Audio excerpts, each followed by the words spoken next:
this kind of transported me to like, there's a song by Mace, the one in the rain, something in the rain, like a desert in the rain. What's that song? Something about la da da da da da da da, like the song coming out. Basically, like that old school R&B vibe from like the old guys, the older artists. I mean. Like old school R&B is what I'm saying, guys. Yeah. Old school R&B, where it was actually inspired. You could really feel the music. You could really feel the melodies, as opposed to what we have now, which can be a little watered down, but still amazing artists like Mace and Music Soul Child, the likes. You know what I'm talking about. But that particular beat was produced by none other than a man, a legend, who is sitting right with us in studio. Goes by the name of Mr. Waithaka. How are you? I'm good. How Welcome to the show. Thank you for having me. We're excited to have you around. So you just landed, fresh off the jet. How are you feeling being back in Nairobi with the confusing weather?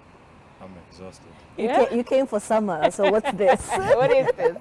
Yeah, I mean, I've been seeing the rains and the floods, but now I guess I'll have to experience them. Yeah. Yeah. Pretty exciting to be part of the people rowing the boat, you know. It's kind of cool. We'll see about that. Yeah. Anyway, it is so cool to have you here in studio. I feel like I may have underwhelmingly introduced you. So I would like for you to give us like a quick brief, like who is this massive, huge producer? Oh, man. Tell us what the story is of the man, the legend. It's just simple. It's somebody that likes to do music. And I'm kind of reserved. I'm in a studio, home studio kind of person. And I think first and foremost, I'm a father and a husband. So that's what I am in music. Somebody that loves music, somebody that went to school to do music. Wow. So, and somebody who's doing music.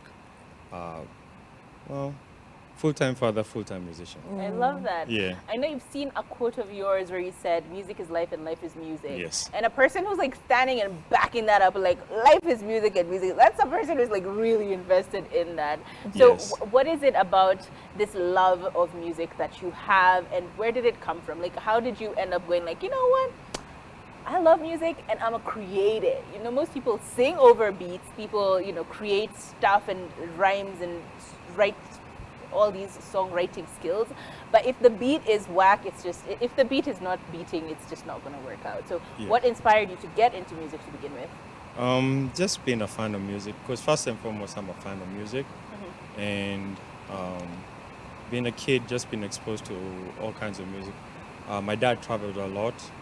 He studied in the US, so he came back with 80s music, from country to R&B to soul to gospel, and then just the exposure of Mugithi and Utna, stuff on Utna. I'm kind of like telling my age now, but We love that. It's okay. We listen to a lot more of that than you can imagine. Yeah. Oh, okay, that's good. Yeah, so even the African music that was popular in the 80s and 90s, from South Africa all the way to, you know, Cameroon.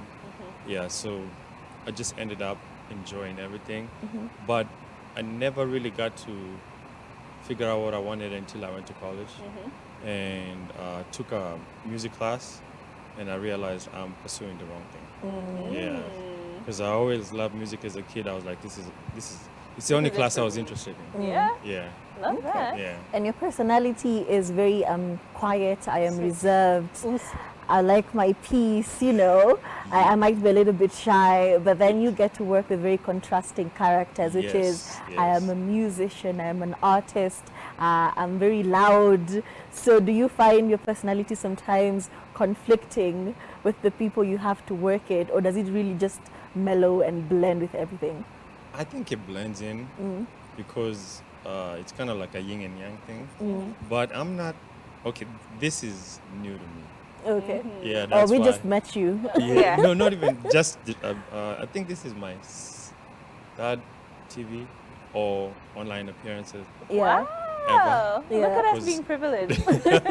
Yeah, because the first one was I did the CTA with Esther, and then I did, you know, another channel yesterday, KBC, and now with this. Yeah. So I'm learning. Okay. Yeah, awesome. but I'm more of an introvert because I create alone unless we're in the studio. Yeah. But like, let's talk about the fact that you've done BET's 106 and Park All Stars. I mean, you're making it. You look at him and you're like, yeah, it's just, and then you see your work. Like your portfolio is just a madness. It is littered with all sorts of big artists. We were just now speaking about some of the local artists that you've done Yes. work with. Irosh, Kwame, Sero. I mean, these are big stars. This is the music that we're all listening to now. So how does it feel to be in those spaces where you're like, okay, I made it, mama, I made it.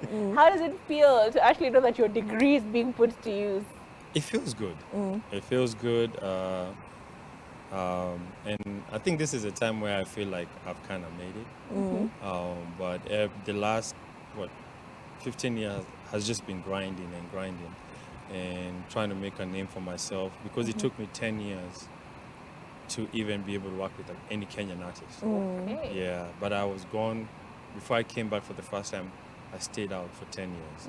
So when I came back, it was like starting from scratch again. But luckily I had networks of friends who pointed me in the right direction, and I knew what I wanted to do. So reaching out and finding someone like Kwame made everything easy, because our music gelled. And like you said, our personalities are different. These guys are more outgoing, I'm more reserved, and I kind of like it that way. But because I have a project now, I have to be in the forefront. But it's part of the process. Okay, Yeah. and speaking of projects, tell us about your latest project, rather your latest album. I'd hate to butcher it. It's So de Duets. Soul duets. I've done 2 previous projects, and there's all compilations of, it's like features. But this one, I wanted it to be duets between male and female. And I wanted to experiment with R&B music, because that's the kind of it's the music that I lean towards a lot, having grown up in the 80s and 90s. And I just wanted to experiment. And also I like working with singers. And when I say singer, I mean singers. Yeah. Yeah, so with the likes of Sero, like you're saying, Zaituni, Victoria Gishora, Mariel Page, and then the guys Wanjine, Jivu, Sage. I got to work with Sage for the first time. Wow, Yeah. Sage. Yeah, so Okay. that's one person that I really, really wanted to work with, and I got a chance to do that. Awesome. Yeah. Okay. And so it's the 20th anniversary. Yes. And you're excited about this performance. Where is it going to be happening? Like, what's the lineup going to look like? Tell us everything. Are we invited? Are we invited? Yes. Or Yes. is it crashing? Yes. What one? Any will work. Yeah, but it's at Kuona Artist Collective, and it's June 15th, and you can find the tickets at usani.ke, or you can go to my social media pages, Waithaka ENT or Waithaka Music, and the link is in the bio. Ah, I Yeah. love that. Yeah. Awesome. And what do you happen to know what the cost is going to be, like on the tickets, so that people also can get Yeah. their monies ready? So the kids under 12 is free, and then between 12 and whatever is not whatever 12 and 17, it's 500, and then now we start at 2,000, and at the door is 2,500. Yeah. And of course, before you leave, sorry, we have Yeah. to really put you on the spot. You have said you're more inclined to music that you listened to when you were growing up, the Yes. 80s, the 90s. So now tell us what you think about the current music, because you're from, when music used to be music. Yeah. And now here we are with very interesting takes on music. So what do you think if you compare the two? I also wanted to add in, like, people like Brandy, who is also very talented. Brandy Maina. Brandy Maina, very talented, can actually sing. What is your feel on, in addition? In addition to that, Yeah. so as a musician and someone that gets to work with different artists of different generations, I don't mind what's going on. I think our biggest problem is the presentation. But whatever's happening is actually in line with the way things are going because of technology. So even the short attention span because of Your social screens, media. yeah. So it affects everything, music, the TV. People don't have the patience to listen to something for long. But I do understand the complaints, because there's also a lack of effort in, it's kind of like we have a drive-through society of creating everything, content, whatever you just want to put out. So you're just making stuff quickly rather than take time. For And TikTok consumption. yes, it took me 3 years to finish this project. So I would go revise, change stuff, revise, add songs, change the sequencing so that it could make sense for me before I put it out. And I usually have a group of people as quality control. So I have people that listen to the music and they'll give me feedback and I'll know what to do. Yeah. Now I have two questions. Yes. One, you've spoken about mastery and creating a body of work, and I know among the biggest R&B artists that we have of our time and who have still preceded to the 90s is Beyonce. Yes. And she has this narrative where she says that she likes for people to listen to their music as like a full body of work. So Yes. if I have an album out, you're listening from the top going down for you to understand the story and how that happens. Is that the same principle that you apply, or can people, if you're listening to your songs and I hear one song now, I can just listen to anything else? Because that's kind of how streaming platforms work. No, actually, I agree on that. I do the same. I want my music, and I like doing bodies of work. I do singles, but I prefer putting either an EP together that has a theme or an album, and we usually sit down with the artist and we'll talk about the subject matter, what they want to do. So my studio sessions are simply the first. Usually I set like a 6-7 hour studio session when I'm here. And the first part of the studio session is kind of like therapy. We just sit down and we talk. So like for Sarah, for instance, when we did Misimu, we had breakfast, we sat down, we talked, and she just started talking about the seasons that she's been going through. And then the conversation turned into a song. And when Gina happened to be there, he picked up the guitar, started playing the chords, and we just figured out the song for her. Yeah, so I prefer doing it that way because it feels more natural. It's organic. Yeah, and very organic. Now my second question, Yes. two-part question. There's a lot of controversy that's been coming from all the 90s artists, especially R&B artists. I'm talking about R. Kelly.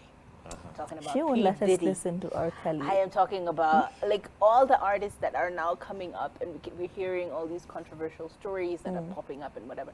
And it kind of merges R&B in this weird gray cloud because you can't trust anybody No, nowadays. we are separating the No, art no, no, from no, the no. artist. I was just about to get there. We have Neo, who was serial cheater, now trying to become. We have Akon, who is now trying to push this narrative of polygamy, and it's just like all these people that we looked up to and we listened to their music and we were really keen on. All of them are coming up with some weird stuff, and you're like, what's going on in the background? So, as an artist, Yeah. because you are an artist at the end of the day, Yes, I am. what is your take on music versus musician? How do we deal with this? Oh man, you're putting me on the spot. Yeah, we Have to be are. put on the spot? Uh, It's just your opinion. We won't hang you or anything. We'll just ask It you won't for go an opinion. viral. I'm more of, I focus on the music, because I'm a musician, so I focus on the music, and I usually don't care much. I don't follow like the life of what's going on with them because I'm more of a creative person. So when I listen to the music, I'm like, man, I wish I produced that song. I'm not gonna be like, I wish I'm that person. I'm like, No. The However, art and the artist. let me throw a Thank wrench. you. No. Let me throw a wrench in the works because if we're being entirely honest, we're saying you're focusing on the music.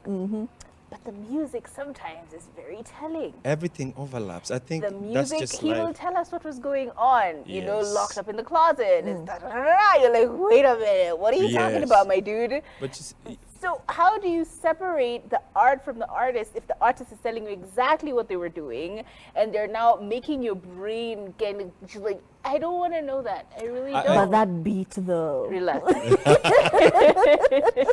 Oh man. Like I'm really trying to understand it, because even now you'll see a random, song by R. Kelly trending on TikTok and whatever. And you're like, oh, I don't know how to consume this. So, as a person who creates music, Yeah. how do you think we should consume it? I understand where you're coming from because I'm very conscious about who I work with, what's in the lyrics, and how you're expressing it, because I don't want to be looked at or branded in a certain way because I was associated with somebody, that. And the thing about it is sometimes you don't know. We as creatives don't know. You really don't. You Yeah, I can't don't tell. know. I just like the person because they are talented. But once you start spending time with them, you see certain things. I think now that's where it becomes a personal decision where you either choose to remove yourself or put on blinders and say, I'm just gonna focus on the music. Yeah. So.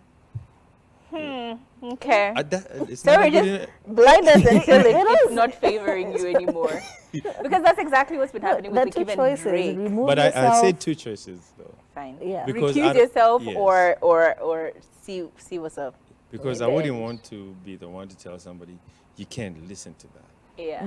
because it's You can't police you everything can't anyway. police everything, Yeah. and people do have to be able to make choices for themselves. And I trust enough that people know what's right and wrong, and what's acceptable and not. I know what's acceptable to me, and I will walk away from it. Okay. Yeah. Okay. Yeah. In one sentence, Good answer. perhaps, could you sum, your experience as, being 20 years in the industry? How has that been? How would you just sum it up? A journey. Yeah, it's been a journey, and it's been one where I've probably said I'll quit more times than, and I find myself just keep on going because, like I said, music is life, and life is music. I would still do music if I wasn't even doing it for Professionally. or for public consumption. Oh. I would do it for myself. Okay. Yeah, where like I just create the music and then I can listen to it while I'm driving around with my kids, because those are my biggest fans. So Yeah. Oh, I love that. I'll make yeah. And what are I'll give you a huge range here. Yeah. 3 highlights of your career thus far. Oh, Just 3. I would Just have given 3? you 10, but I give you 3. oh man. Okay, I have to start with this one. This one has been interesting one because it's really made me step out of my comfort zone. So the process of making this album, now the process of putting it out, promoting it, has been something I never thought I would ever do. Second one, I'd have to say doing Odds by Queens, when I worked with all the ladies, and how it didn't really just involve me, it involved somebody else suggesting, I think you should do this. And then meeting Waithaka from Waithaka, and she just brought all these amazing ladies. Because I met most of them at that period. Okay. Yeah. And my other one has to be working with Keisha. Yeah. Okay. That was So big. That's huge. yes, big. that's huge because he is one person that's so accessible. And how we met was really interesting. I left a comment on his YouTube page. I wanted to do a remix for his song, and he said, "Oh yeah, we do monthly remixes." And we went from that to him coming over to. By then, I used to live in Maryland, so he came to Maryland for a performance. We met. I produced a song for his album called Pardon Moi, and I have him on speed dial. Like if I have a question related to the music, to the business, he's very, very open, and he's always ready to share. Awesome. That when you just align, your life aligns with the right people. And it seems like your journey at this moment in time feels like an alignment of just many beautiful people, beautiful creators, and I feel like that's like the sweet spot. It's interesting because it never felt like that. It felt like a struggle, but now I realized I had to build everything step by step. Block by Yeah. block. Brick by brick, slowly. And now I'm in a position where I have what you just described. Yeah, and it, like I have people who want to be part of what I'm doing. Where can we find you on socials? My social media pages are Waithaka ENT and Waithaka Music. So Buy tickets. buy Come to the tickets, event. yes. 15th. June 15th. The lineup is, everybody's talking about the lineup. Are you going to tell us about the lineup? The lineup is crazy. It's A-Rosh, Kwame, Wanjini, Sero, Meryl Page, Zaituni, Oh, wow. you know, and one of Vocali doing the background vocals for everybody. Wow. The movement at the backing band, and then the jukebox will be the opening act with Kimber Sax. So it's just been. We can't wait. Giving very much blankets and quiet. And can't wait. I can't wait to be there. Be there with us. Be there with Mr. Producer. And until next week, same time, same place. My Bye. name is Katomi. His name. Waithaka. And Turife, have a lovely weekend.